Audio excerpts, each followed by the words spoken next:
સાંજ પડે રામજી મંદિર જજો અને ભગવાન શિવજીના મંદિર જજો. આ બધી જરૂર છે આપણે અત્યારે જાગવાની જરૂર છે. તમારું ગામ તો બહુ ભાગ્યશાળી, ઘણું બધું સરસ આયોજન અને હસુ બાપુ જેવા હતા અને ખૂબ ખૂબ આનંદ. વધારે કંઈ મારે બોલવું નથી અને બધાને ભૂલજો પણ સીતારામ ન ભૂલતા. શું કહું છું? કોઈ સાધુ બ્રાહ્મણ કોઈ ભક્ત મળે એને સીતારામ કહેજો. સીતારામ સીતારામ સીતારામ. આ શબ્દ મારો અને તમારો આપણો મોટો છે. આંગણાનો આ ધર્મ છે આપણો.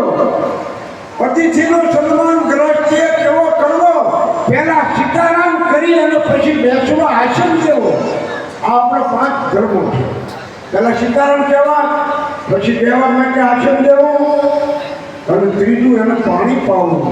ચોથું જમવાનો સમય હોય તો બાપા જમીન લેજો અને 5મું એને બાયણાના બહાર સુધી વિદાય કરો. સીતારામ આ આપણા હિન્દુના ધર્મ, આપણા સનાતન આ લક્ષણો બતાવે છે. ભલે વધુમાં કઈ નહીં કહેતા બાબા હું રામ પ્રાગટ્યનો સમય થઈ ગયો છે. હસુ બાપુને કહું